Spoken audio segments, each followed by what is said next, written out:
Hello traders, आप सभी का स्वागत है हमारे channel stock market update with Anees पर।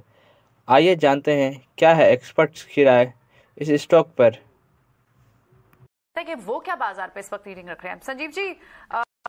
ये बाजार में आपको कैसा लग रहा है? रिवर्सल एकदम से किस वजह से आया? क्या बड़े फैक्टर रहे? क्योंकि कहीं ना कहीं एक रिलीफ रैली तो दिख ही रही थी। हम तो 18-19 इन दिनों की इंतजार भी कर रहे थे, लेकिन आपके क्या बड़े रैशनल है कि ये बाजार में सेल ऑफ आ रहा है?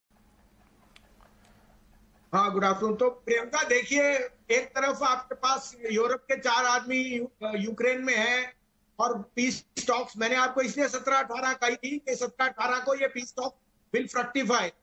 Russia is sending a team to India to discuss rupee trade. अब इसमें क्या है कि जिनकी लीवरेज पोजीशंस कोलैटरल में था, उन्होंने एक बार बेचना था और घबराहट डालनी थी, वो हो गई। इतनी बड़ी वॉल्यूम में आज जो सेल ऑफ आया है, that is called full term capitulation. Or I wouldn't be surprised if Dow futures and all turn positive, because the first leg will be the European leaders meeting, because they need the real, they are the ones who are getting the real hurt. And second will be when Biden also gives it. By the weekend we should hopefully see some resolution on the USSR Ukraine side. Iska matlab crude and other commodities sell off and inflationary pressures come down. Now stocks are giving you the opportunity of the year. You can't wait for it. Otherwise you keep waiting 14,000, then you should talk about 12,000. फिर आपसे कहीं नहीं लिया जाएगा. So you put, if you have money, if you don't have stock money, then stay put. If you have money, then buy some very very big blue chips, 3 of which I can suggest now. Absolutely Sanjeev ji. क्या starting of the week में भी संजीव जी ने ये तो कहा था कि इस हफ्ते को आप छोड़ दें, इस हफ्ते में आपको वोलेटिलिटी दिखेगी और इस हफ्ते के एंड तक शायद कई सारे मैक्रो फ्रंट पे, ग्लोबल फ्रंट पे सिचुएशन में ईज आउट होती दिखेगी, चाहे वॉर फ्रंट पे हो, इन्फ्लेशनरी प्रेशर को लेकर फेड के जो रेट हाइक्स है वो सब भी हो सकते हैं, वो सब फैक्टर इन हो गए बाजार पर। तो ये बिल्कुल कॉल्स बताएं संजीव जी आपकी।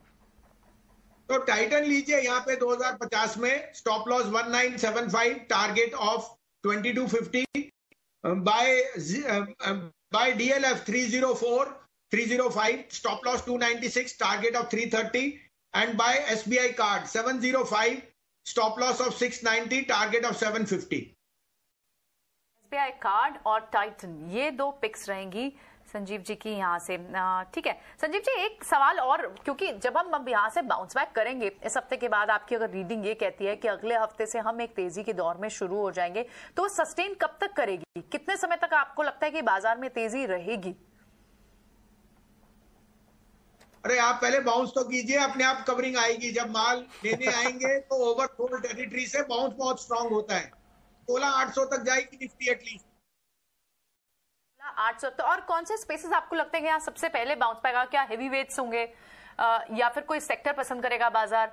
कहां पर नजर होनी चाहिए? IT, metals and mid cap. ठीक है, आईटी बात तो कन्विक्शन से करते हैं संजीव जी, हमेशा मजा आ गया। आईटी और मेटल बताइए, यहाँ पर अभी कोई बात नहीं कर रहा है इस बात की, लेकिन संजीव जी इस बात पे बुलिश है। संजीव जी, ये मेटल्स पे मैं आपको समझना चाहूंगा कि मेटल्स जिस हिसाब से प्राइस नीचे आए हैं और सेलर की, बाजार में सेलर्स की नंबर बढ़ती जा रही है, क्योंकि बहुत मल्टी ईयर बुल रन चल रहा था, आपको लगता है वो रिज्यूम करेगा? अजय जी, आज नहीं तो कल चाइना में लॉकडाउन खुल जाएगा, फिर क्या होएगा? वहां पे भी पेंट अप डिमांड है, इंडिया में भी आप देख रहे हो। एंड थर्डली, अगर रशिया यूक्रेन में पीस टॉक्स हो गई, the rebuilding of Russia and Ukraine on the damage side will see huge demand for metals, particularly steel and ferrous metals. So I am very, very confident that demand will see a surge in prices. Demand is anyway being limited. Abhi thoda sa export tax and so on. But you can imagine what's rebuilding of a nation. It will have huge repercussions on the positives for some of the steel stocks. Just for your example, steel, which has a very big European arm also. You can imagine what the foray would be once their exports start over there, and a lot of the other players like SAIL and JSW. Okay Sanjeev ji, banks में भी आज से बात करना चाहेंगे। अभी भी क्या सारे ही बैंक्स पसंद है आपको, या फिर यहाँ पे सिलेक्टिव होने की जरूरत है? बड़े लार्ज कैप के साथ बैंकों के साथ जाना चाहिए इस माहौल में जिस तरह का मार्केट इस वक्त दिख रहा है? देखिए, इस ईयर में तो आप कुछ भी ले लोगे, तो अगर आप रख सको तो आप कमा लोगे। उसमें बैंक्स भी हैं, क्योंकि banks are proxy to growth. आप देख ही रहे हो किस तरह से रीओपनिंग इतना स्ट्रांग है, एयरपोर्ट पे जगह नहीं है, आपके रेस्टोरेंट होटल्स में लाइन लगी हुई है, और चौथा, capex is picking up very very strongly, और capex cycle picking up means State Bank chairman saying that the credit growth in the next half will be the strongest in the last 5 years। अब या तो मैं दिनेश खारा जी से पूछूं जिनकी 25 लाख करोड़ की बुक है, या मैं मार्केट से देखूं, तो State Bank, Bank of Baroda, ICICI Bank, these would be my top pics.